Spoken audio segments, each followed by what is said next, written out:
बराह रास्त ये चलेंगे। वज़ीर आज़म पाकिस्तान इमरान खान इस वक्त इस्लामाबाद में तकरीब से खिताब कर रहे हैं। Live for the next world as if you'll die tomorrow, so you have to be doing your best deeds. But live for this world as if you will live for 1,000 years. So whatever you do today, you must understand the impact it will have on future generations.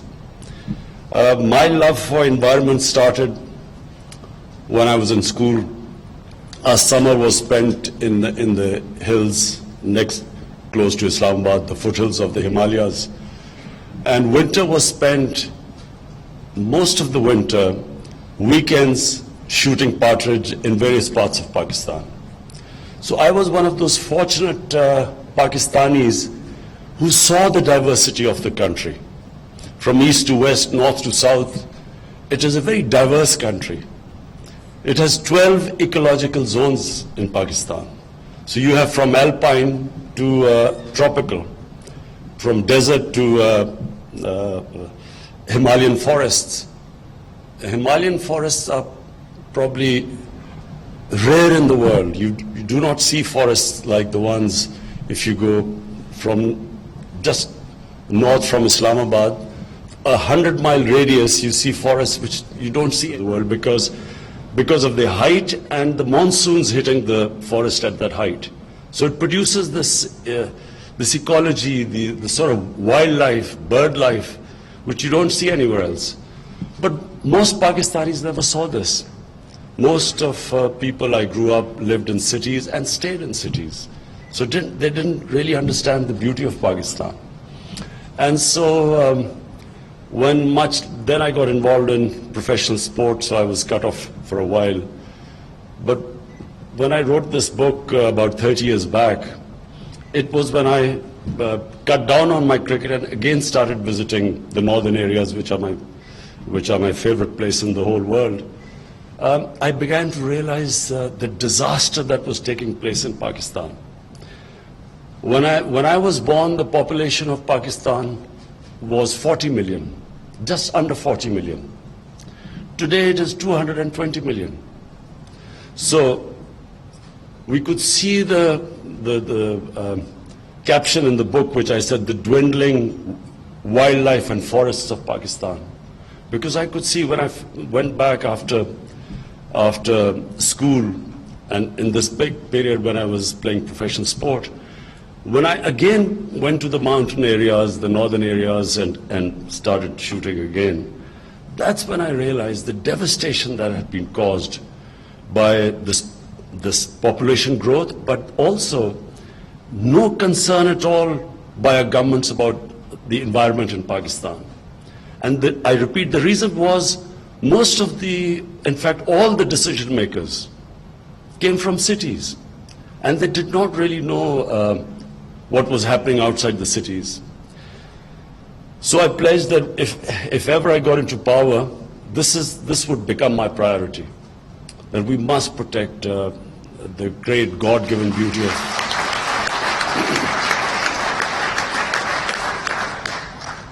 I still think people in Pakistan do not understand the diversity in this country and the beauty of the country. Because most of the people live in cities, and I mean influential people, opinion makers. They live in cities. Most of them don't go out of cities. So when our government came into power in 2013 in Khyber Pakhtunkhwa, we started this billion tree tsunami, and that was the first time any government had done anything about environment in Pakistan.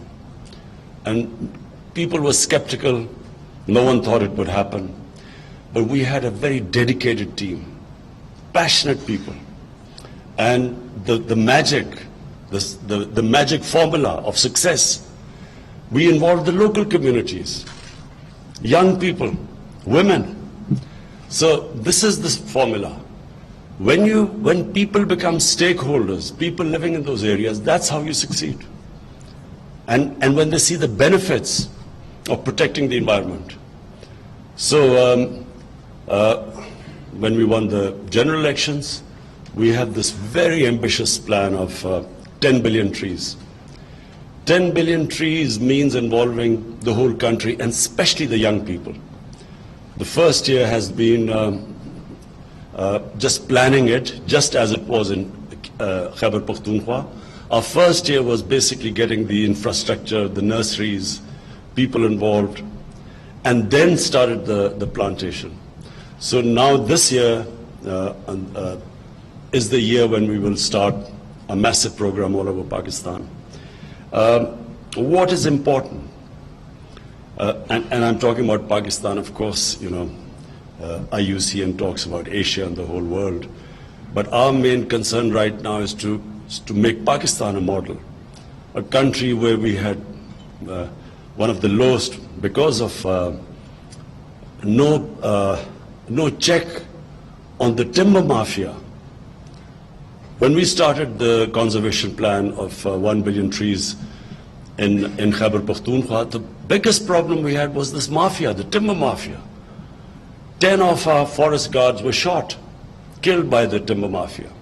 So the government and the timber mafia previously was protected by politicians. That's why they were so powerful. So we managed to tackle the timber mafia and then succeeded in the project. Now again, what we hope is to create enough awareness amongst the young people. The big advantage, if we can convert this into advantage, is our young population. 60% of Pakistanis are below the age of 30. And we find that young people, when you inspire them, and actually all over the world, the young people will eventually drive this movement to protect the environment. I just read this newspaper this morning that the United States is pulling out of the Paris Accords, which is a big shame because, you know, this constant battle between the material and the spiritual. Spiritual basically means selfless, where you think of humanity. And material is where it's just, now what matters is just whatever is make hay while the sun shines. Opposite of what the Prophet's saying is. So, what we hope to do is to inspire our young people.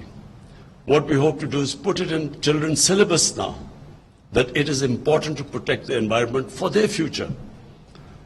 And we have already started another campaign. Our cities were just spreading. Rather than going up, they were eating up all the green areas. Islamabad is, you know, if it wasn't checked, it would go all the way up into the mountains. So we have now started a plan to restrict the cities, make the cities go up, and make people conscious. The town plan is conscious of the environment. Previously, there was just no concept of worrying about the environment. Waste disposal, cleaning up our rivers, cleaning up air pollution. What we are seeing in New Delhi now is frightening. I mean, I remember going to India in the 70s. Delhi was one of the cleanest cities. And now I was watching on television what is going on, and similar thing is happening in Lahore. Lahore is one of the most polluted cities. I grew up in Lahore, and you could drink the tap water. It was one of the sweetest water to drink. Now Lahore is just this huge city, unplanned. And we discovered that in 10 years, they had cut off 70% of the trees in Lahore. The Lahore tree cover went down by 70%. And that is one of the main reasons why pollution has also gone up. So, to conclude, I admire what IUCN does. I always think that people who worry about the environment are great human beings. I consider them spiritual because all religions talk about being selfless and thinking about others. And on the other hand, the material God only thinks of themselves, the selfish people who actually do not worry about the impact of what the actions are doing on other human beings. And I admire IUCN.